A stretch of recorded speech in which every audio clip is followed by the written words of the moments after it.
di Wadas itu bukan termasuk kriteria pihak yang dapat diberikan izin berdasarkan Undang-Undang Minerba. Itu yang pertama. Yang kedua, pertambangan di Wadas ini bukan untuk kegiatan komersil dan hanya digunakan untuk kepentingan sendiri. Kepentingan sendiri dalam artian hanya untuk kepentingan pembangunan bendungan bener yang diprakarsai oleh pemerintah. Nah, dari proses penerbitan surat ini, ya, surat yang diterbitkan oleh Dirjen Minerba ini, kami kemudian melihat bahwa pemerintah telah melakukan penyelundupan hukum, begitu ya. Karena apa? Karena pertama, kalau kita mengacu pada Undang-Undang Minerba, Undang-Undang Nomor 4 2009 dan Undang-Undang Nomor 3 2020, serta PP 96 dan aturan turunannya, ada peraturan menteri dan keputusan menteri, ya, tidak ada satupun klausul kemudian yang memperbolehkan kegiatan pertambangan itu dilakukan tanpa izin, ya. Artinya setiap orang atau setiap kelompok atau badan usaha atau koperasi atau lembaga dan lain seterusnya ketika akan melakukan pertambangan, maka mereka harus mengurus izin di sektor pertambangan dan mineral dan batu bara. Nanti izin kalau berdasarkan Undang-Undang Minerba itu ada beberapa izin, gitu ya. Ada IUP, ada IUPK, ada SIPB, ada IUP penjualan dan lain seterusnya. Nanti teman-teman bisa baca. Nah, artinya dalam Undang-Undang Minerba itu secara substansi hanya terdapat satu legalitas, gitu loh, untuk melakukan kegiatan pertambangan, yaitu berupa izin. Nah, kemarin di konferensi pers itu juga sudah disinggung, gitu ya, oleh teman-teman wali, bahwa dalam konteks pertambangan itu izin sangat kedudukannya sangat krusial, gitu ya. Karena dalam izin itu kemudian memuat hak, kewajiban, larangan, terus daya dukung dan daya tampung lingkungan, reklamasi, dan lain seterusnya. Sehingga ketika tidak ada izin, kemudian akhirnya hak, larangan, hak, kewajiban, dan larangan, serta hal-hal lain yang berkaitan dengan lingkungan itu kemudian tidak ada yang bertanggung jawab atas itu. Kayak gitu. Makanya fungsi izin ini menjadi sangat penting dalam kegiatan pertambangan mineral dan batu bara. Nah, kami juga melihat bahwa dalam Undang-Undang Minerba, gitu ya, itu tidak, dalam Undang-Undang Minerba dan aturan turunannya itu tidak ada pembedaan, gitu ya, kegiatan pertambangan ini untuk proyek pembangunan pemerintah atau untuk komersil. Jadi setiap pertambangan, setiap kegiatan pertambangan itu wajib memerlukan izin. Entah nanti material dari hasil pertambangan itu untuk pembangunan proyek pemerintah atau pembangunan swasta, misalnya, atau pembangunan yang sifatnya perseorangan, ya ketika ngomong soal tambang, maka sebelum melakukan kegiatan pertambangan diperlukan izin. Nah, itu yang pertama. Yang kedua, karena ini berkaitan dengan administrasi, kita gugatnya di PT UN, gitu ya, maka ini ngomong soal kewenangan. Memang Dirjen Minerba, Kementerian SDM itu lembaga atau badan administrasi pemerintahan yang dia mengurusi urusan pertambangan mineral dan batu bara. Tetapi kemudian tidak ada kewenangan dari Dirjen Minerba ini untuk memperbolehkan pertambangan dilakukan tanpa izin, gitu. Karena tadi kembali ke yang awal aku sampaikan tadi, bahwa setiap kegiatan usaha pertambangan ya wajib izin, kayak gitu.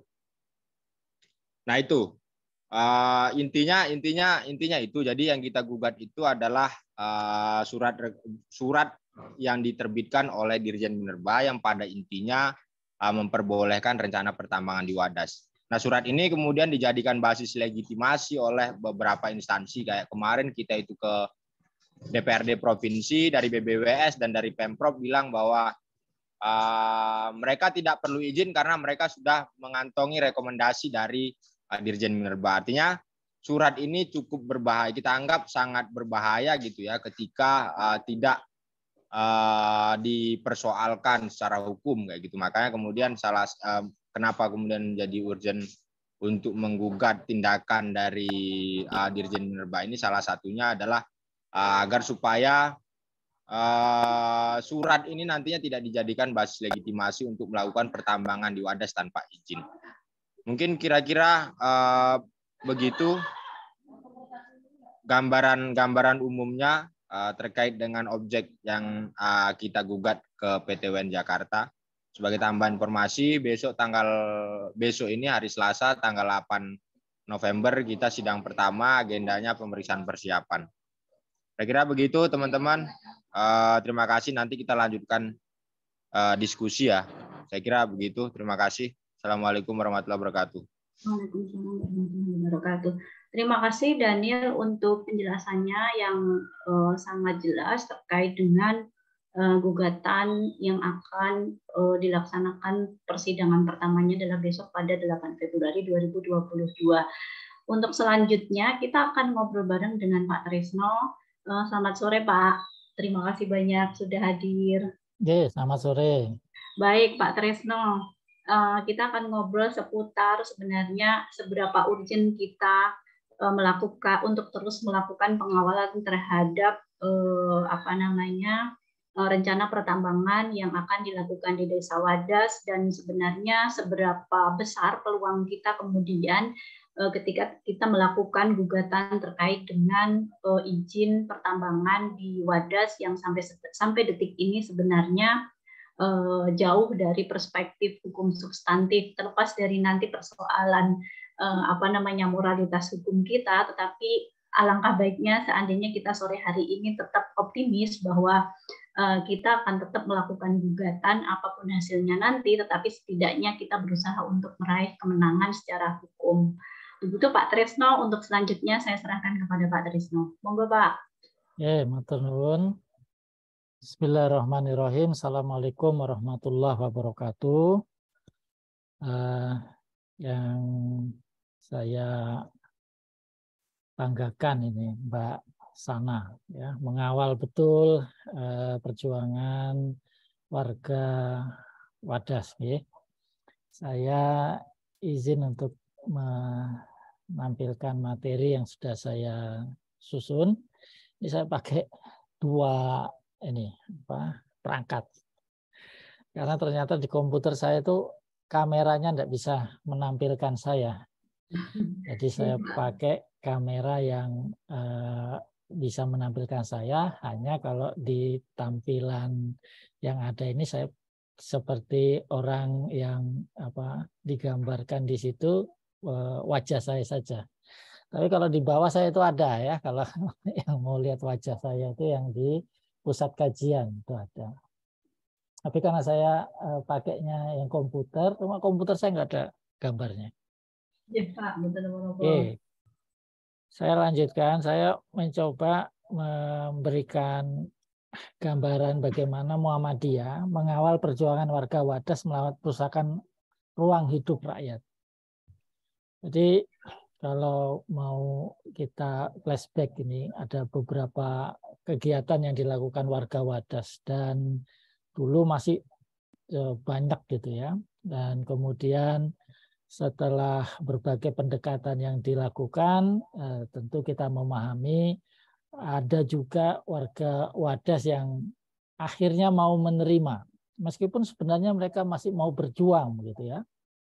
Ada pertemuan kalau saya tidak salah itu dengan tim yang kemudian memberikan penjelasan-penjelasan di kantor wakil presiden gitu ya, kepada warga, sebagian warga Wadas ya.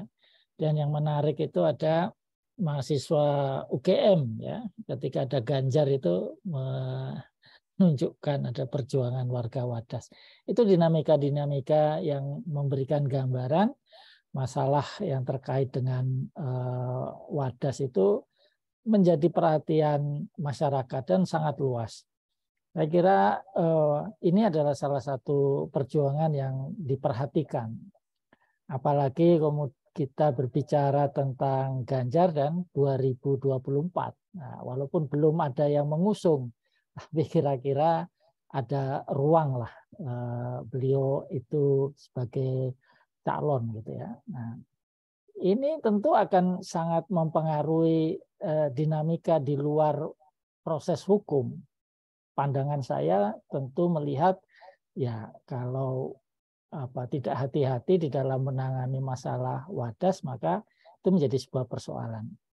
Dan tampak ketika yang pertama kali ganti rugi itu kemudian dilakukan pengukuran oleh Badan Pertanahan Nasional, dan Muhammadiyah kemudian datang ke wadas secara resmi, secara kelembagaan, dan tidak hanya kehadiran kami di sana, masih ada hal-hal yang terus kami lakukan di beberapa waktu. Kami bekerja sama dengan Majelis Hukum, bekerja sama juga dengan MDMC, kemudian bekerja sama dengan beberapa majelis ataupun lembaga yang bisa memberikan bantuan atau dukungan kepada masyarakat wadas, dan juga beberapa warga bisa menggunakan fasilitas-fasilitas Muhammadiyah terkait dengan apakah itu pemeriksaan kesehatan ataupun tinggal di beberapa tempat yang disiapkan oleh pimpinan daerah Muhammadiyah. Kalau kita melihat upaya-upaya yang dilakukan pihak kepolisian, upaya-upaya itu tampaknya tidak mengubah perilaku ya. Saya kira polisi juga sekarang berpikir kalau mau akan melakukan tindakan yang sama, mengingat citra kepolisian itu walaupun berdasarkan indeks yang kemarin dikeluarkan oleh Golub itu masuk 10 besar polisi bagus gitu ya Indonesia itu, tapi hasil dari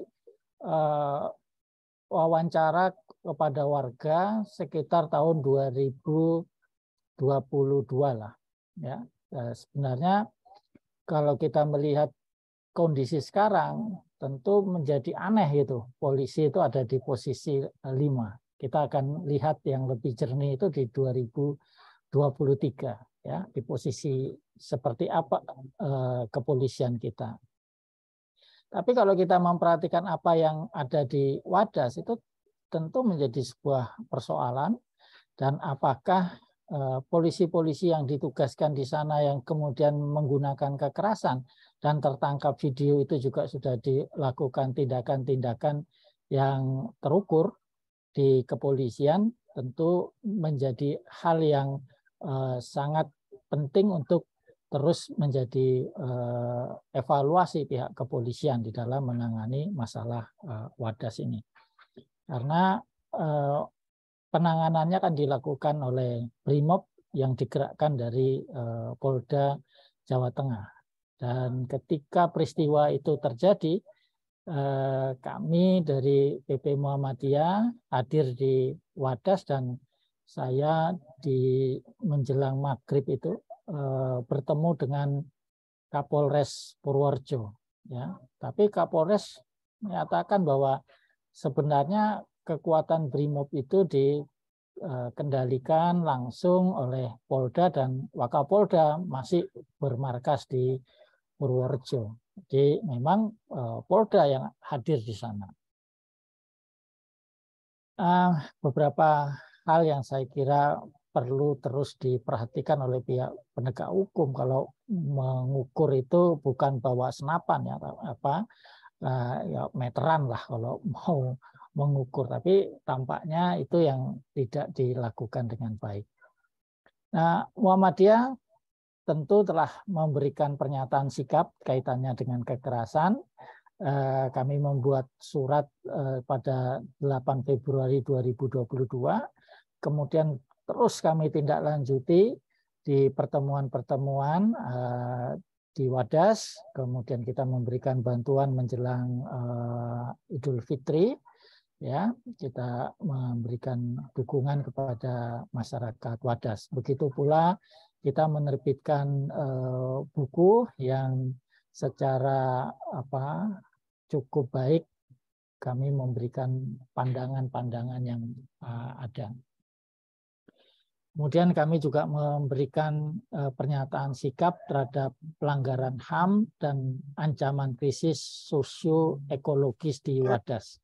Pernyataan-pernyataan ini saya kira sudah didapati oleh seluruh yang hadir dan sudah memahami apa yang disampaikan oleh Muhammadiyah, ya, bahwa secara prinsip tentu harus diperhatikan, ya, persoalan yang berkenaan dengan Wadas ini.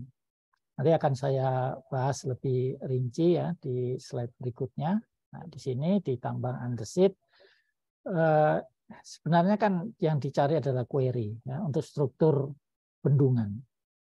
Kalau kita perhatikan yang tadi disampaikan itu, kalau bendungannya sendiri itu belum selesai kan pembebasannya. Ini hebatnya menurut saya ya. Wadas belum, benar juga belum, ya. Sebagian warga itu masih meminta bagaimana penyelesaiannya, bahkan terkait dengan pemberian ganti rugi itu ada upaya hukum yang dilakukan oleh negara gitu ya. Kalau saya prinsip saya ya hukum silahkan digunakan.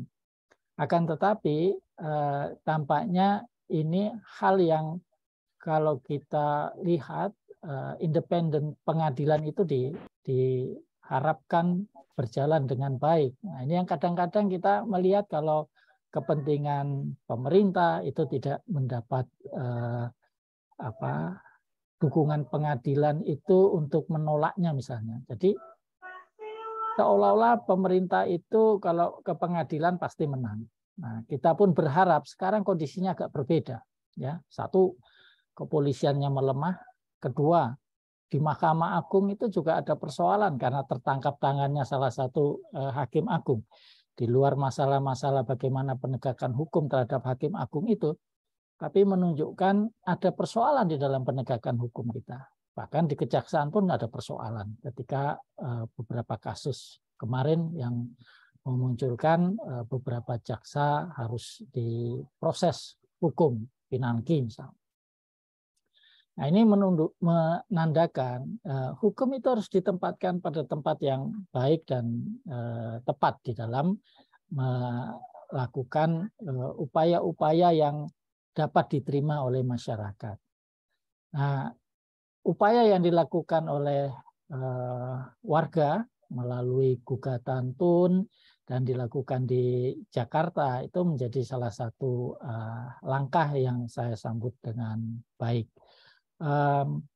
Semua harus kita laksanakan bahwa negara melalui pemerintah itu telah mengambil alih untuk melakukan proses pembangunan bendungan dan tambang terhadap batuan andesit yang nanti akan diambil query yang untuk bagian dari bendungan. Akan tetapi itu harus dilakukan dengan cara-cara yang baik, tepat, dan benar. Ya.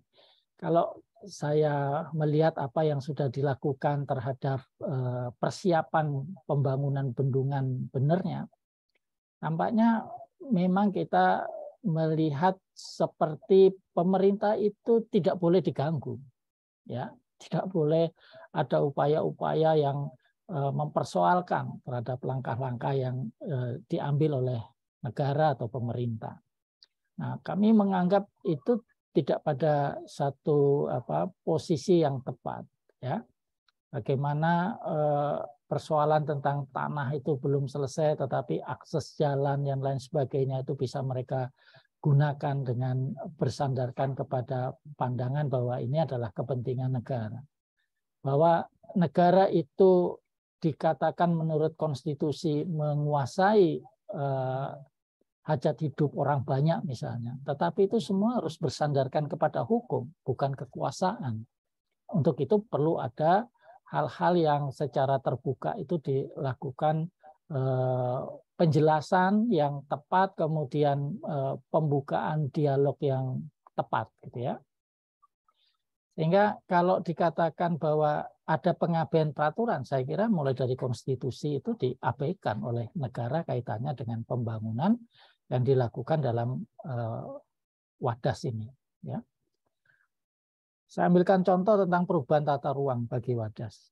Semula itu kan bukan untuk penambangan daerah Wadas, tapi itu kemudian bisa dilakukan perubahan. Ya, kita pahamilah bahwa negara bisa melakukan perubahan. Tetapi ketika perubahan itu dilakukan hanya untuk memenuhi kepentingan atau hal-hal yang dapat dihubungkan dengan proyek gitu ya, nah itu menjadi hal yang tidak baik dan tidak tepat.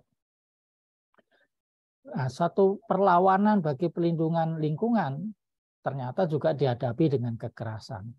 Nah, ini menjadi sebuah persoalan dan tidak henti-hentinya kita menghadapi hal-hal seperti ini. Semua persoalan lingkungan itu dihadapi dengan kekerasan. Semua persoalan lingkungan nanti dihadapkan bahwa orang-orang yang melakukan perlawanan itu adalah orang-orang yang tidak suka dengan pemerintah. Orang yang kemudian dihadapkan face dengan mereka yang dianggap pembangkang. Nah, ini kan menjadi satu hal yang saya kira kan tidak berubah. Semacam ini tidak baik di dalam kita mengembangkan iklim demokrasi dan kemudian kita mengembangkan upaya-upaya dialog yang baik. Kalau kita perhatikan, sebenarnya dialog itu sangat dimungkinkan. Toh ternyata pembangunan yang dilakukan terhadap bendungan maupun bahan ya yang untuk digunakan di bendungan itu yaitu quarry yang akan diambil dari andesit itu tentu sudah jauh dari tenggang waktu yang ditentukan. Sekarang sudah mau akhir 2022, 2023 kan tenggang waktu yang kemudian dikatakan sebagai pola penyelesaian. Nah, kalau kemudian ini juga ditunjukkan dengan cara-cara yang memaksa, itu semakin tidak baik. Saya masih ingat betul bagaimana pengumuman-pengumuman itu dipasang di Purworejo untuk menunjukkan bahwa tidak boleh kita itu mengganggu pembangunan. Kemudian ada yang disebut dengan pihak-pihak yang tidak bertanggung jawab atau provokator dari tempat yang luar. Itu dipasang itu ya di dalam papan pengumuman di tepi jalan itu. Nah, itu menjadi sebuah hal yang menurut saya sangat disayangkan. Bahwa pada era seperti ini kita itu seperti kembali kepada era di mana pembangunan itu ya dilakukan dengan pola-pola yang tidak baik, kemudian dengan cara-cara yang tidak terhormat, ya. Termasuk ketika awal-awal dilakukan tindakan pengamanan terhadap pengukuran, ya. Saya kira itu menjadi sebuah persoalan tersendiri. Nah, apakah sebenarnya kita memiliki teknologi ramah lingkungan? Nah, itu tidak pernah ditawarkan. Ataupun misalnya dimunculkan sebagai dialog yang menunjukkan atau menggambarkan bahwa apa yang dikhawatirkan oleh masyarakat terkait dengan pembangunan di penambangan batu andesit ini untuk quarry itu sudah memperhatikan aspek-aspek lingkungan. Nah, kita paham betul bahwa kalau memperhatikan aspek lingkungan, tentu teknologi yang terbaik yang harus digunakan. Dan itu harus diperhitungkan dengan hati-hati. Yang sangat dikhawatirkan oleh masyarakat ketika saya berkunjung ya, ke Wadas itu adalah bagaimana ketika untuk mengambil batu itu misalnya menggunakan teknologi yang nanti akan mengganggu masyarakat yang masih tinggal di sana, mengganggu lingkungan, merusak lingkungan, ya otomatis ketika batu-batu itu diangkat tentu ada perusakan terhadap lingkungan. Nah, kemudian pemerintah juga menyatakan kami cuma ambil yang terbatas dan kemudian tidak lagi kami lanjutkan dan itu bisa ditata kelola ulang. Nah, tata kelola ulang itu akan seperti apa juga tampak tidak terlihat bagaimana proses-prosesnya. Bahkan kepala desa menyatakan siap untuk mengelola ke depan nanti secara mandiri gitu ya bekas tambang itu. Nah, ini kan juga aneh menurut saya ketika diserahkan kepada desa, seolah-olah desa itu akan memahami bagaimana menyelesaikan suatu persoalan tambang yang tentu tidak mudah ketika melakukan upaya-upaya perbaikan terhadap hasil proses penggalian terhadap bebatuan yang diambil andesit menjadi quarry di sana, itu menjadi sebuah persoalan tersendiri. Sehingga tampak tidak ada penghormatan terhadap lingkungan dan ruang kehidupan di Desa Wadas. Dan itu sudah kami tuangkan di dalam buku Wadas Pelanggaran HAM dan Krisis Sosioekologi atas nama PSN. Di buku ini dilakukan kajian oleh teman-teman di ilmu pemerintahan atas dukungan dari LHKP dan Majelis Hukum dan HAM Pimpinan Pusat Muhammadiyah. Nah, ini sudah kami kirimkan kepada Presiden, kepada DPR untuk mendapatkan perhatian kaitan dengan kajian yang telah kami lakukan ini. Sehingga kami mendukung langkah hukum yang dilakukan dan tadi sudah disampaikan bagaimana sebenarnya upaya untuk melaksanakan PSN ini, ya.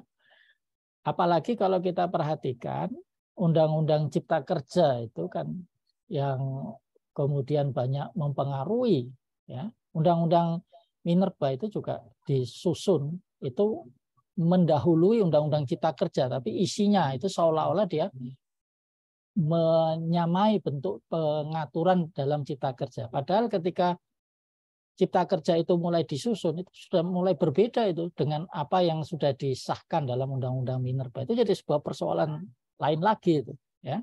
Nah, itu yang perlu disikapi bahwa aturan-aturan ini tentu punya permasalahan yang perlu diatasi dan diselesaikan dengan pemikiran yang baik.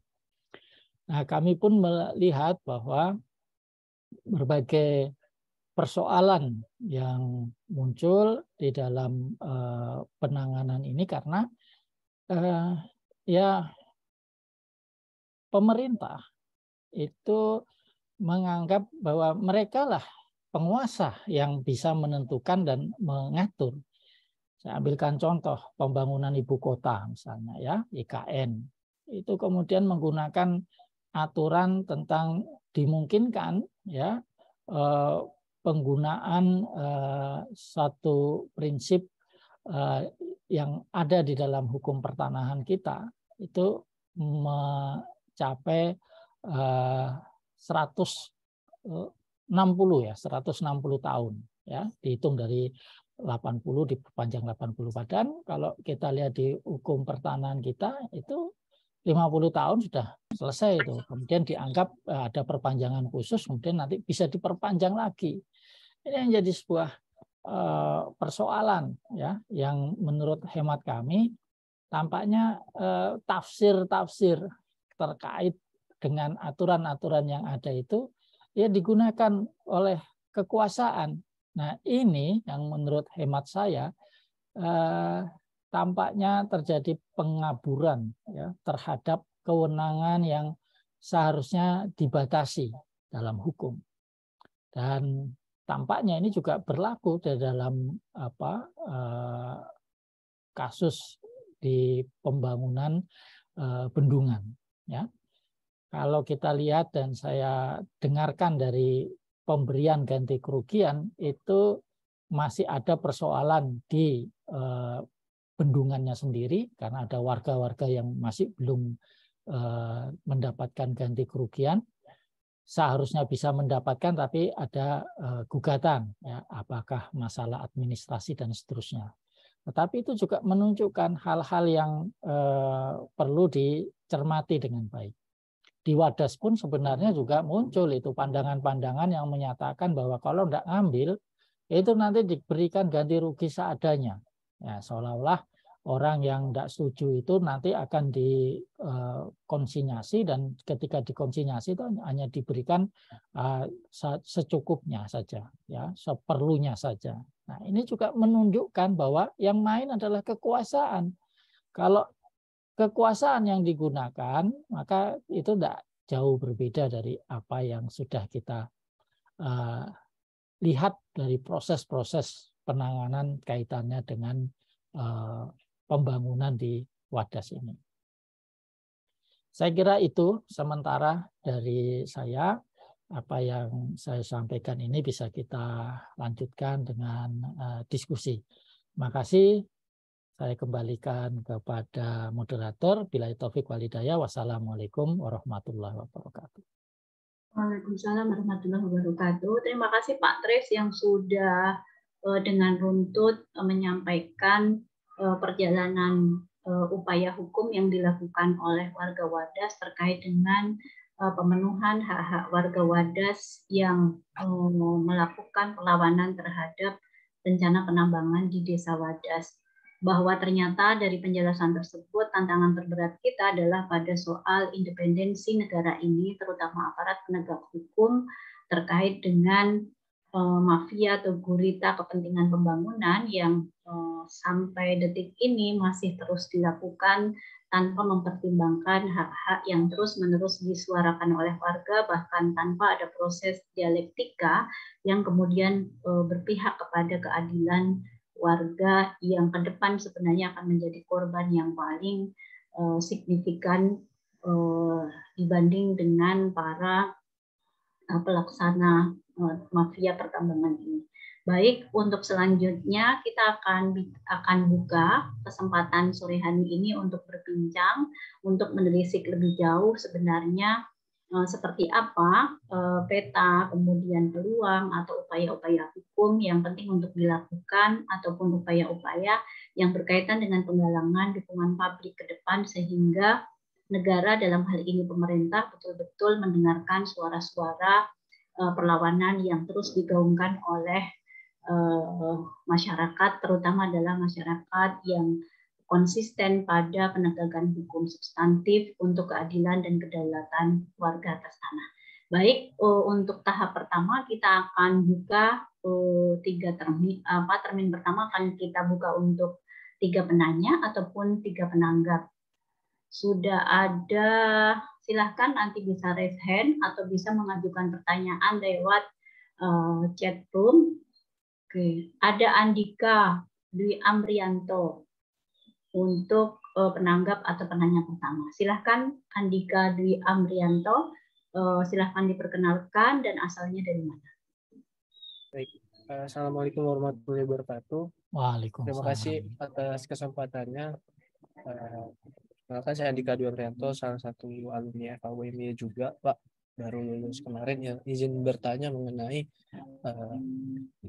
terkait dengan Undang-Undang Minerba yang baru ini. Kemarin pada saat adanya isu bahwa ada revisi Minerba, kan begitu banyak aktivis dan berita yang muncul lah mengenai penolakan terhadap RUU Minerba ini. Tapi ternyata setelah Undang-Undang Minerba ini yang udah kurang lebih 2 tahun disahkan jadi sebuah undang-undang, sepertinya perlawanan untuk menolak Undang-Undang Minerba yang baru ini sudah mulai hilanglah dari permukaan. Jarang sekali ditemukan bahwa masih adanya penolakan terhadap hal tersebut. Nah, mungkin pertanyaannya lebih ke sebenarnya apa yang menjadi penyebab besar pada saat itu penolakan terhadap Undang-Undang Minerba itu begitu besar, dan apa yang menjadi permasalahan sehingga banyak yang menolak terhadap Undang-Undang Minerba itu, Pak. Mungkin demikian, Pak. Terima kasih. Baik, terima kasih Andika Dwi Amrianto. Untuk selanjutnya ada Himawan Kurniadi. Adi, silakan Adi. Baik, kedengeran ya suaranya? Ya, jelas. Ya, sebenarnya aku nyambung aja sama pertanyaan pertama. Kenapa akhirnya ketika ya tema ini ya istilahnya soal pengawalan kayak gitu.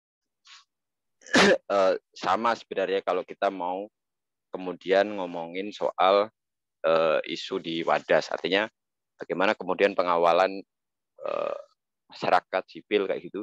Kenapa aku bilang sipil? Karena ya kita kayaknya tidak akan terlalu banyak berharap sama lembaga non sipil kayak gitu. Nah, maksudnya adalah ini bukan hanya kemudian problem antar apa ya, bukan hanya problem di konteks misalnya pengawalan Iswadas atau kemudian konteks pengawalan isu undang-undang minerba, omnibus law dan macam-macamnya. Ini juga ngomongin soal situasi kemudian iklim demokrasi penegakan HAM yang ada di Indonesia menurut nggak usah jauh-jauh misalnya. Aku selalu akan membandingkan hari ini seperti ini misalnya. Di Iran, 1 orang meninggal, itu bisa mereka ini langsung bakar pos polisi di mana-mana, aksi demikian hebat kayak gitu. Di Indonesia, 130-an orang meninggal itu biasa aja. Nah ini yang kemudian jadi problemnya. Apa hubungannya dengan Wadas misalnya? Apa hubungannya dengan kemudian kasus yang lain misalnya pengawalan minerba atau kemudian banyak orang yang meninggal, mahasiswa yang meninggal kemudian pas pengawalan omnibus law. Ini persoalan moral gerakan yang hari ini memang kita selalu dibenturkan ya. Kita selalu dibenturkan dengan berita-berita yang kemudian menurutku jorok perlakuan negara. Jadi kebenaran itu dihapus lewat berita-berita yang kemudian memang itu dikonstruksi untuk misalnya ngomongin soal bagaimana sekarang buzzer berperan. Nah ini yang kemudian juga hari ini terjadi. Wadas itu dinarasikan hari ini adalah semua orang sudah nerima kayak gitu. Semua orang sudah nerima dengan legowo, senang hati, dapat miliaran dan macam-macamnya. Itu yang kemudian selalu dibenturkan ketika kita ngomongin soal konteks bagaimana sipil mengawal sebuah isu. Nah ini yang sebenarnya harus kita bongkar ya. Problem-problem seperti ini yang harus kita bongkar. Kalau kita ngomong itu tadi yang di depan, semakin berat kita ini. 130-an orang meninggal kok bisa aja kita ini. Ada apa kan kayak gitu. Nah ini yang kemudian jadi hal yang menurutku harus serius diperhatikan. Terutama mungkin ya kampus, lembaga-lembaga yang lain kayak gitu, lembaga-lembaga sipil yang lain, masyarakat sipil, warga terdampak dan macam-macamnya. Ini serius gitu. Problem-problem ini serius. Belum lagi ngomongin soal misalnya hari ini ada G20 misalnya. G20 yang kemudian secara PD seorang pejabat kayak gitu ngomong kalau ngeritik ntar aja deh habis G20 kayak gitu. Ini kan hal-hal kayak gini nih yang kemudian sering kita dapatkan. Kita belum ada kemudian satu tahapan kerja perjuangan yang memang benar-benar oke, kita sepakat, oke, kita kawal terus dan macam-macamnya. Aku nggak akan menyalahkan kemudian oposisi gerakan ya, tapi kemudian bagaimana kita mengawali. Bisa dipersingkat. Iya, aku hanya pengen ngomong kayak gini. Di situasi hari ini yang seperti ini, kita nggak bisa kemudian mengandalkan kekuatan, misalnya kita hanya tidak bisa kemudian mengandalkan warga, Wadas, atau kemudian jaringan yang selama ini ada. Ini bagaimana kemudian isu ini bisa lebih meluas dan macam-macam. Serta ya mungkin mengajak orang-orang lain atau pihak-pihak lain untuk kerja bareng kayak gitu. Maksudku ini bukan persoalan yang hanya oke ngomongin Wadas tok. Enggak. Jadi bagaimana kemudian caranya kita ini bersepakat untuk kemudian minimal berkonsolidasi lah secara lebih secara lebih ketat kayak gitu untuk untuk kemudian membaca bareng situasi apa yang benar-benar ini terjadi. Itu sih, kalau aku mungkin ada tanggapan dari teman-teman atau dari pemateri mungkin menyikapi situasi hari ini kayak gitu, mungkin itu bisa ditanggapi. Itu sih Mbak. Ya, baik, terima kasih Adi untuk tanggapannya. Kemudian yang kedua ada Iktamar Muhammad, silahkan disebutkan dari lembaga mana. Mohon untuk singkat padat ya, supaya yang lain bisa kebagian waktunya. Oke, terima kasih atas kesempatannya. Perkenalkan, nama saya Iktamar Muhammad, asal instansi dari UIN Sunan Kalijaga, Yogyakarta. Nah, kebetulan saat ini saya sedang mengikuti juga perkembangan dari konflik di Wadas. Nah, hal-hal yang ingin saya sebenarnya tanyakan adalah pertama ada dua ya.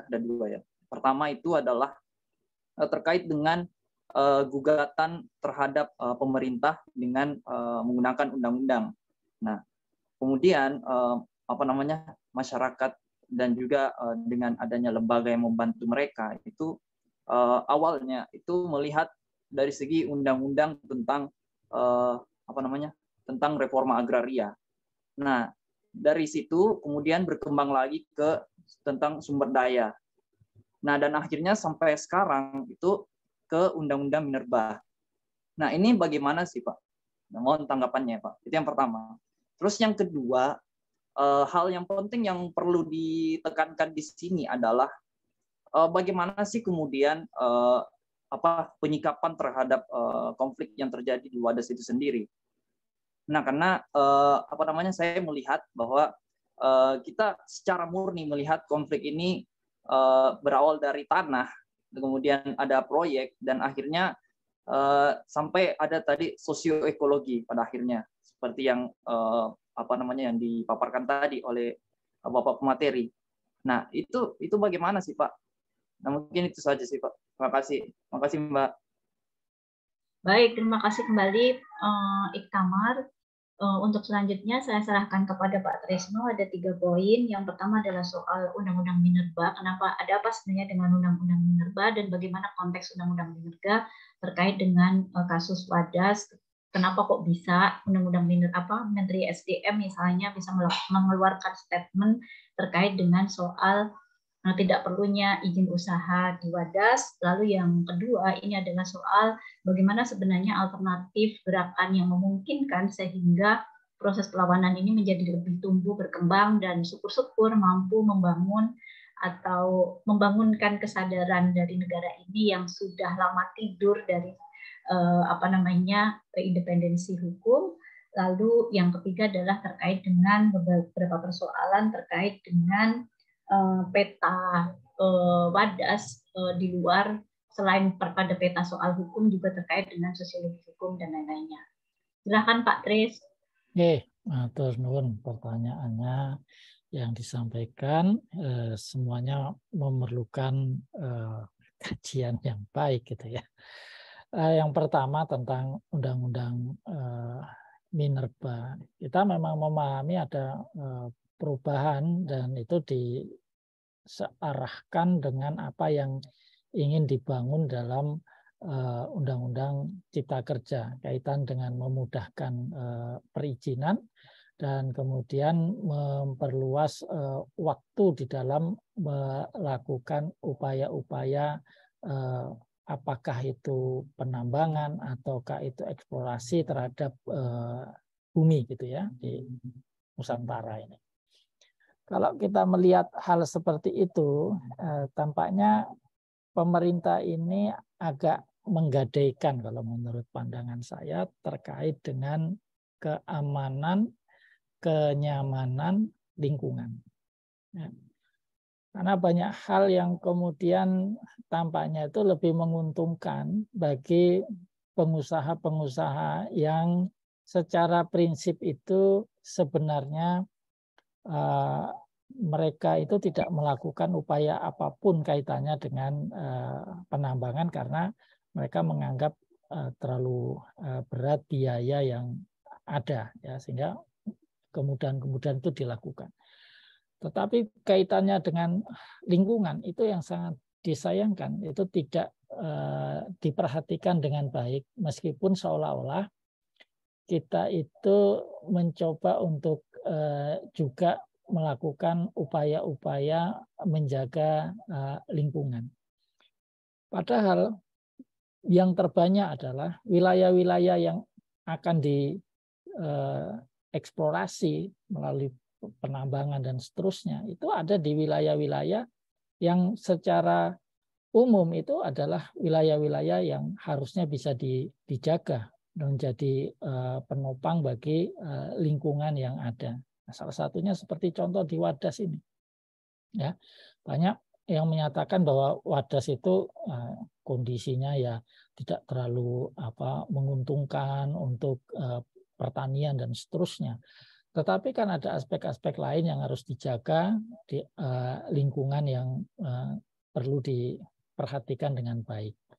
Nah, itulah yang kemudian tampak di dalam berbagai persoalan kaitannya dengan proses pengurusan izin, seolah-olah itu akan dipermudah. Mengapa itu pandangan bahwa prinsipnya PSN itu tidak perlu melakukan itu? Karena memang banyak sekali perubahan-perubahan yang dilakukan untuk memudahkan iklim investasi. Nah, menurut saya itu kan satu era yang sudah harus ditinggalkan. Indonesia sudah tidak boleh lagi memberikan ruang bagi penambangan yang itu mengganggu lingkungan. Nah, ini yang tidak dilakukan dengan baik di dalam proses yang ada. Nah, di dalam Minerba itu juga banyak hal yang kemudian diatur, diterobos untuk memberikan kemudahan, dan perizinannya kan di pusat jatuhnya. Dulu itu kan adanya di daerah. Itulah kenapa salah satunya digugat di Mahkamah Konstitusi oleh beberapa pemerintah daerah, karena memang kehilangan kewenangan yang ada. Meskipun kita juga mengkritik pemerintah daerah ini ketika mereka diberikan kewenangan dengan garis komando yang lebih dekat dengan lingkungan yang ada, itu tidak terlalu memperhatikan hal-hal kaitannya dengan lingkungan. Ya. Tetapi kemudian itu ditarik ke pusat, itu menjadi sebuah persoalan yang lebih besar lagi, karena belum tentu pusat itu akan memperhatikan kepentingan-kepentingan yang ada. Meskipun di pusat itu terkadang peta itu lebih komplit gitu ya. Peta itu maksud saya adalah tentang pertambangan, tentang wilayah-wilayah hutan. Kementerian-kementerian itu memiliki informasi-informasi atau data-data yang ada itu, sehingga seharusnya mereka itu bisa memberikan perlindungan. Jadi negara memberikan perlindungan terhadap lingkungan. Itu yang malah tidak terjadi. Tahun 2000 itu sekitar awal Januari 2000 itu saya ikut kajian yang diselenggarakan oleh Kementerian Kementerian ESDM, ya. Nah, salah satu sebenarnya yang dibahas itu adalah apa yang disebut dengan tata kelola pertambangan, ya. Dan sebenarnya mereka berharap banyak dengan Undang-Undang Cipta Kerja. Nah, termasuk dengan Undang-Undang Minerba yang disahkan. Jadi dengan adanya ketentuan yang ada ini bisa ditarik ke pusat, kemudian mereka bisa melakukan pengaturan yang ada. Nah, saya kira inilah persoalan di dalam ketentuan Undang-Undang Minerba ketika dilakukan perubahan-perubahan itu banyak sekali memberikan ruang kepada pengusaha untuk bisa melakukan aktivitas-aktivitasnya dengan lebih mudah dan diberikan kemudahan oleh negara. Seolah-olah negara ini menyatakan kalau Anda bisa mengelola dengan baik, Anda diberikan ya hak untuk melakukan pengelolaan. Nah, pengelolaan yang baik itu tidak ada kontrol. Itu yang menjadi sebuah persoalan. Bukan kita mau menolak secara membabi buta, tetapi apakah pertama tempat yang harus dikelola itu adalah tempat yang tidak dalam lingkungan yang perlu dilindungi. Nah, ini kan menjadi sebuah persoalan yang seharusnya ketika itu dilakukan, kajian-kajiannya harus sudah mendalam. Kalaupun itu ada perubahan, perubahannya itu juga harus dilakukan dengan baik, tepat, dan itu tidak dilakukan.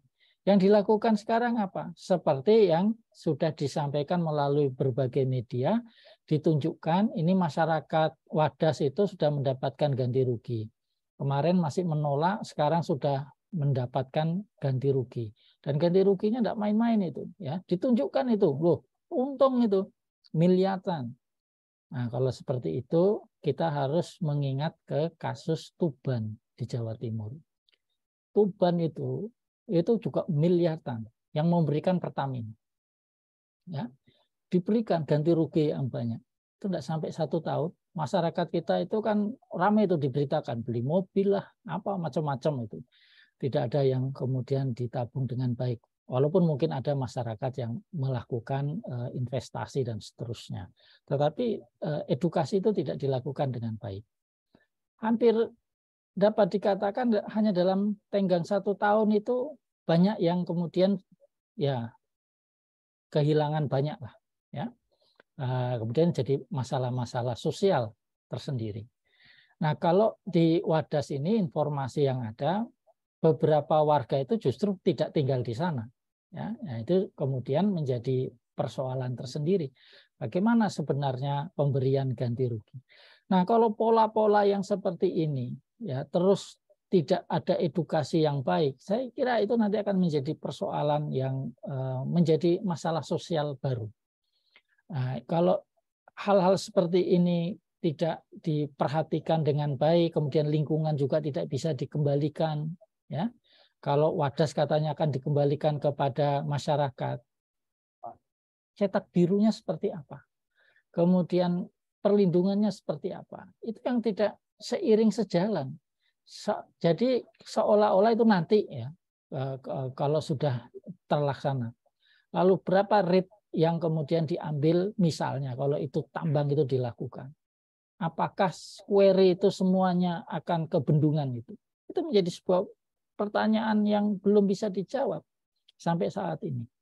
Mau kemana itu sebenarnya? Nah, kalau sudah rusak seperti itu, apa yang bisa diterima oleh masyarakat? Kalau masyarakatnya tidak banyak tinggal di desa Wadas, ya, yang menderita adalah warga yang tinggal di sana. Dan pada akhirnya mereka pun harus tersingkir, ya, tidak ada di sana. Ya, jadi warga yang masih menolak itu bukan berarti mereka tidak mau ada pembangunan, tetapi sebenarnya kembali dari awal itu, apakah ya Wadas itu menjadi satu-satunya tempat untuk melakukan penggalian terhadap query? Kalau ada tempat yang lain dan memang sudah diperuntukkan dari awal itu untuk melakukan penggalian, kenapa tidak di tempat-tempat seperti itu? Kalau jaraknya misalnya jauh, ya itulah perhitungan yang harus dilakukan. Bukankah sama jatuhnya itu antara kerusakan lingkungan dan jarak yang jauh? Tapi salah semacam ini tidak selesai. Kita tidak pernah menyelesaikan. Karena kita menganggap seluruh tanah air Indonesia itu bukan milik warga, tapi milik penguasa. Kalau itu menjadi pandangan yang digunakan, maka ya selamanya kita akan selalu berbenturan dengan kepentingan kekuasaan. Itu yang pertama ya. Kemudian yang pertanyaan yang kedua, kaitannya dihubungkan dengan berbagai persoalan yang ada. Kalau misalnya penggambaran di Iran itu satu itu menjadi persoalan besar ya. Sedangkan kita yang di Kanjuruhan itu banyak juga tidak menjadi persoalan. Apakah itu pandangan masyarakat kita? Kalau saya melihatnya tidak seperti itu. Ya, Kanjuruhan itu pun tetap kita persoalkan. Ya, memang saya setuju ya ada buzzer, ada upaya-upaya untuk menutupi. Begitu pula tentang Wadas ini. Wadas ini terus harus diperjuangkan walaupun misalnya hanya tinggal sedikit warga yang belum menerima ya dan masih terus melakukan perjuangan. Itu adalah hal yang diperjuangkan dan itu menjadi kepentingan kita bersama untuk menjaga lingkungan ya. Dan itu terus harus kita suarakan dan kita bantu perjuangan yang mereka lakukan. Kalau kita perhatikan, Wadas ini pun meskipun kalau kita ikuti ya, ada demo juga misalnya dari warga yang setuju tentang pembangunan bendungan ya yang ada, dan kemudian penggalian yang dilakukan juga oleh warga petani yang menyatakan kami itu kalau di musim kemarau itu tidak akan mendapatkan air. Sekarang kalau misalnya nanti bendungannya itu jadi, maka kami bisa mendapatkan air. Lalu ada juga yang menyatakan kalau tidak dikontrol dengan baik, kami juga wilayah-wilayah yang bahkan jadi langganan banjir. Jadi ada yang kekeringan, ada yang banjir. Ini kalau bisa dikelola. Ya. Jadi ada juga warga yang seperti itu. Jadi ini adalah bagian-bagian yang tidak bisa kita lepaskan dan sudah kita alami. Maksud saya adalah perjuangan warga Wadas menghadapi hal seperti ini luar biasa. Dibawa ke kantor polisi, kemudian juga mendapatkan tekanan. Meskipun sekarang ada beberapa yang dibawa ke kantor polisi itu juga sudah menerima. Ya, tentu kita melihat pertimbangan-pertimbangan yang mereka alami dan kemudian kenapa mereka menerima. Tetapi secara prinsip saya sangat yakin bahwa baik mereka yang masih menolak maupun sebagian yang menerima itu tetap menganggap bahwa proyek pembangunan bendungan itu dengan mengambil query di Wadas itu sebuah persoalan. Nah, ini yang terus kita dorong, kita bantu untuk mereka terus berjuang.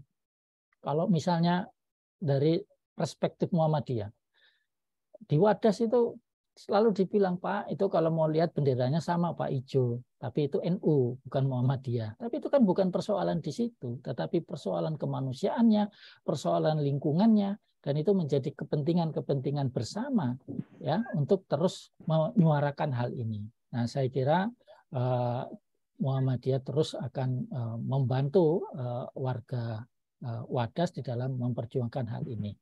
Meskipun dapat kita lihat sebagaimana disampaikan oleh Badan Pertanahan Nasional, kemudian yang menangani masalah ganti rugi itu sudah diberikan. Kalau dari angka-angka ya memang ada yang dapat miliaran ya, bahkan di angka-angka yang besar.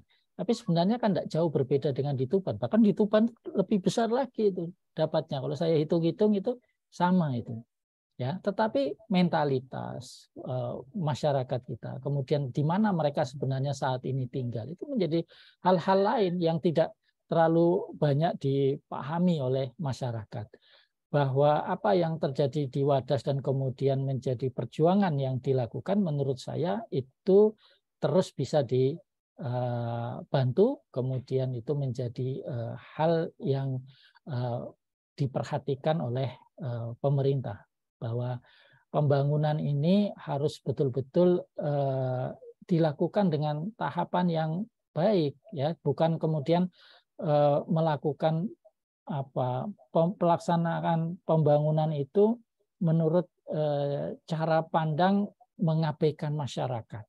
Ya, saya kira itu tidak tepat dan tidak baik dilakukan oleh negara.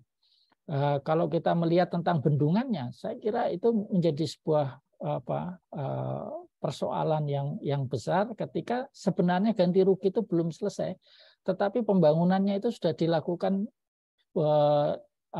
perataan tentang jalan, kemudian wilayah-wilayahnya itu terus dilakukan, bahkan menempati tempat-tempat konflik. Ini yang menurut saya tidak diperhatikan dengan baik oleh negara. Kemudian pertanyaan Mas Iktamar ya dari UIN Jogja. Memang kalau kita melihat bagaimana gugatan yang dilakukan, gugatan pertama kemudian dilakukan ke TUN di Semarang kaitannya dengan beberapa aspek yang ada, kaitannya dengan hal-hal yang terhubung dengan pengambilan batu kueri, dan apa yang sekarang ini diikhtiarkan ya kemudian melalui pengadilan tata usaha di Jakarta, itu adalah bagian dari upaya kita mendapatkan pandangan-pandangan hukum yang bisa kita lakukan, ya, bahwa ini bukan persoalan hukum itu sudah ada putusan itu kemudian misalnya mengalahkan warga, ya, bukan tentang kalahnya, tetapi apa yang ada di dalam putusan itu yang bisa kita analisis dan bisa kemudian kita ambil apa yang sebenarnya terjadi di pengadilan tata usaha negara, apa yang ada dan bagaimana perjuangan itu terus dilakukan. Nah, secara prinsip hal-hal semacam ini kita tidak boleh berputus asa, walaupun apapun putusan pengadilan kira-kira, ya, karena ada titik-titik di mana ketika putusan-putusan itu menjadi masalah-masalah yang terus kita persoalkan, itu akan mendapatkan hasil yang baik. Setidaknya pandangan-pandangan dari beberapa ahli yang nanti akan disiapkan untuk memberikan penguatan terhadap materi gugatan yang diajukan itu akan memberikan gambaran, ya, bagaimana sebenarnya upaya pembangunan atau penambangan yang dilakukan di Wadas yang untuk melakukan pembangunan bendungan di Bener. Ini menjadi persoalan-persoalan yang kalau tidak ada yang melakukan upaya-upaya untuk melindungi lingkungan, upaya-upaya untuk memperjuangkannya, maka kita akan semakin terpuruk, ya, di dalam berbagai upaya pembangunan yang akan mengabaikan hak-hak rakyat. Ya, kalau dulu kita masih bisa itu, kalau ada pembangunan kita menolak. Sekarang kita nggak diberikan ruang itu, ya, dalam Undang-Undang Cipta Kerja yang oleh Mahkamah Konstitusi itu agak memberikan nafas. Kalau menurut saya itu seharusnya dia sudah mati itu Undang-Undang Cipta Kerja itu. Kalaupun nanti dia dihidupkan itu kalau diusulkan ulang, ya, meskipun dikasih waktu, ya, waktu itu untuk kemudian pada prinsipnya itu juga menjaga agar tidak terganggu apa yang harus diperbaiki sepanjang, ya, itu tidak menjalankan Undang-Undang Cipta Kerja, karena Undang-Undang Cipta Kerjanya itu sudah tidak sah, ya, maka dia tetap harus diusulkan yang baru. Menurut pandangan saya, tapi pandangan saya paling banyak tidak diikuti. Ya, saya minoritas itu di cara pandang saya menyatakan Undang-Undang Cipta Kerja itu sudah batal. Tapi ternyata memang yang terjadi adalah banyak itu yang digunakan itu Undang-Undang Cipta Kerja, padahal tidak boleh, ya, padahal tidak boleh. Menurut hemat saya itu memang tidak boleh itu, karena Mahkamah Konstitusi bilang tidak boleh, yang lainnya itu diem gitu. Hanya aspek-aspek yang ada itu harus ditata. Nah, maksudnya Mahkamah Konstitusi itu kan undang-undang ini kan mengubah 78 undang-undang. Ya, itu kan harus hati-hati lah istilahnya. Kalau langsung batal itu kan ada yang istilahnya sudah diproses, terproses, kebijakan-kebijakan yang berjalan. Nah, itulah yang kemudian dilakukan penyesuaian. Tetapi tidak boleh yang baru. Ya. Nah, termasuk di dalam PSN yang ada di Wadas itu juga harus dihentikan kalau menurut pandangan saya, karena hal-hal semacam ini itu menjadi sebuah persoalan. Ya. Akan tetapi karena sudah diberikan uang, kemudian sudah diminta untuk itu diberikan kepada masyarakat, itu sudah dilaksanakan. Jadi ingin ditunjukkan oleh pengampuh kepentingan bahwa mereka sudah memberikan ganti rugi, ya, sedemikian rupa dan sudah besar, ya, dan diterima oleh warga masyarakat.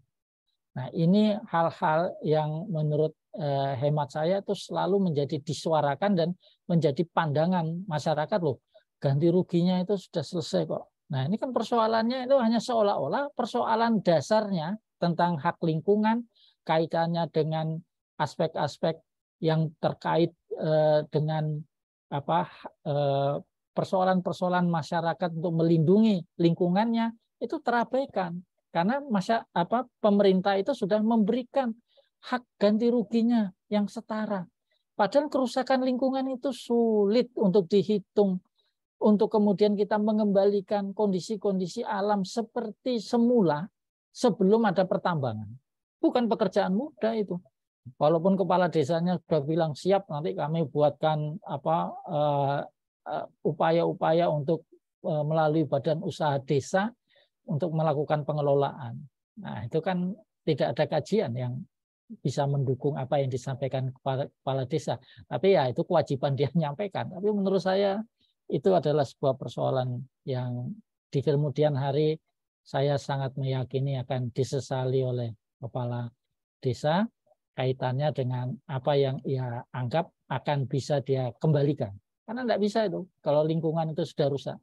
Nah, kita berharap ya sebelum ini dijalankan dan dikembangkan lebih lanjut itu ada upaya-upaya yang memungkinkan ya teknologi lingkungan itu berjalan. Walaupun saya anggap kalau proyek dijalankan sulit dikontrol, ya, sulit dikontrol. Sehingga perjuangan ini menurut saya patut untuk terus didukung dan Muhammadiyah memberikan dukungan penuh melalui Majelis Hukum dan HAM, melalui lembaga kebijakan, hikmah kebijakan publik. Kita berharap ini memberikan kemanfaatan bagi warga yang sedang berjuang melaksanakan upaya-upaya hukum yang ada. Saya kira itu, Mbak Tana. Baik, terima kasih Pak Tresno. Banyak sekali hal-hal penting yang ini semakin memperkuat bacaan kita dan semakin memperkuat upaya-upaya perlawanan yang terus dilakukan. Satu statement yang cukup menarik dari Pak Tres adalah persoalan pertambangan di Wadas ini kan bukan hanya soal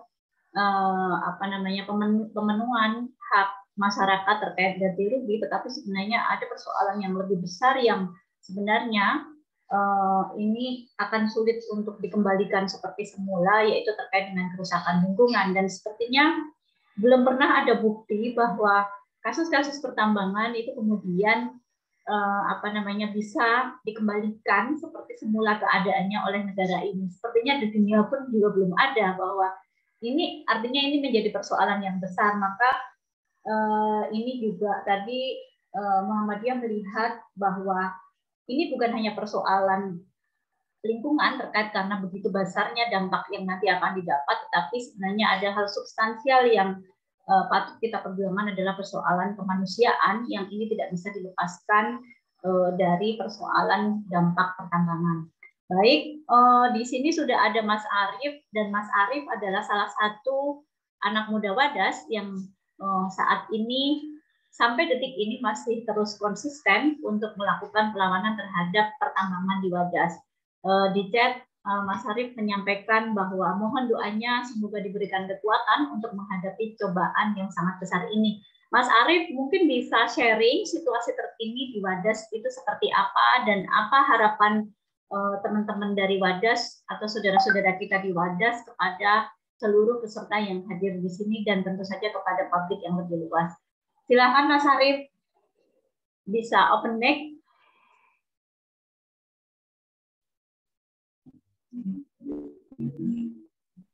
Ya Mbak, Assalamualaikum warahmatullahi wabarakatuh. Assalamualaikum warahmatullahi wabarakatuh. Gimana kabar teman-teman? Sehat semua? Alhamdulillah, sehat. Nggih, Pak Tresno matur suwun. Sampun mengisi pemantik pada acara siang ini. Mau bicara kondisi di Wadas sekarang pasca kemarin hari Jumat kan ada ganti rugi tahap kedua. Pasca kemarin ganti rugi, sekarang yang warga yang masih melawan atau yang kontra, semua masih terkondisikan. Maksudnya belum belum ya intinya masih kuat, belum betul lah ini belum pada ikut yang pro. Ya semoga saja tidak lah, karena semakin sedikit yang melawan juga semakin sedikit juga kita melakukan perlawanan. Semoga saja yang sudah sedikit ini masih bisa terkondisikan semuanya orang-orangnya.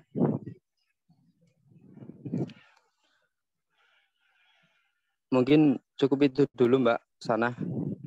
Baik, terima kasih Mas Arief untuk update-nya bahwa sampai detik ini meskipun jumlahnya tidak lagi sebesar seperti dulu, tetapi konsistensi perlawanan terus dijaga dan semoga tidak akan berkurang ya Mas ya. Kita tetap akan konsisten dan insya Allah kita akan selalu menemani teman-teman Wadas yang sampai detik ini masih terus melakukan perlawanan tanpa henti. Baik, waktu sudah menunjukkan 4.13, artinya sudah berlangsung 1 jam lebih. Mungkin ada 1 atau 2 orang lagi yang ingin berdiskusi, saya persilahkan.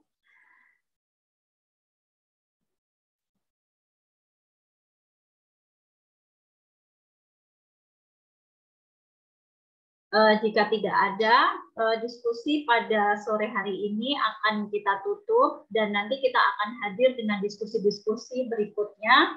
Tetapi perlu diketahui bahwa ada beberapa catatan penting yang tadi sudah disampaikan oleh Pak Tres bahwa sebenarnya persoalan perlawanan yang dilakukan oleh warga Wadas terkait dengan rencana pertambangan yang ada di Wadas ini sebenarnya menyangkut berbagai macam aspek hukum ataupun undang-undang yang bermain di dalamnya, tidak hanya undang-undang minerba, tetapi juga ada undang-undang pertambangan, kemudian juga undang-undang cipta kerja, yang ini betul-betul menjadi presiden yang buruk bagi seluruh masyarakat di Indonesia yang saat ini sedang berada pada posisi wilayah proyek strategis nasional. Karena berbagai macam kebijakan terus dimainkan sehingga mempermudah para pengusaha atau korporasi untuk terus melakukan kooptasi, untuk terus melakukan eksploitasi terhadap alam kita, dan bagaimana upaya-upaya untuk terus memperluas ruang gerak, melemahkan kontrol negara, bahkan rakyat, bahkan masyarakat, sehingga upaya eksploitatif untuk kepentingan segelintir orang ini terus-menerus dilakukan sehingga semakin mudah dan kalau perlu tidak mungkin dibendung karena berbagai macam kebijakan yang melegitimasi itu. Nah, upaya hukum yang dilakukan oleh Wadas setelah sekian kali, yaitu upaya hukum gugatan pertama, kedua, ketiga, berharap bahwa ketika upaya hukum gugatan ini menjadi kemenangan bagi kita, maka ini akan menjadi pelajaran besar bahwa tidak ada yang tidak mungkin untuk mencari peluang hukum sehingga rakyat benar-benar mendapatkan keadilannya, terutama keadilan dari hegemoni para korporasi pertambangan ataupun para korporasi yang terus-menerus melakukan eksploitasi terhadap alam di Indonesia. Nah, demikian diskusi pada sore hari ini. Kami berharap teman-teman yang hadir di sini untuk terus-menerus melakukan memberikan suara-suara perlawanan sehingga masyarakat yang saat ini tetap kontra itu terus terpompa semangatnya dan tidak semakin berkurang. Demikian, terima kasih Pak Tresno yang sudah memberikan waktunya, pemikirannya, dan konsistensinya hingga detik ini sehingga Mas Arief dan kawan-kawan yang ada di Wadas, saya yakin mereka sangat gembira bahwa tidak sendiri, masih terus ditemani dan masih terus dibersamai.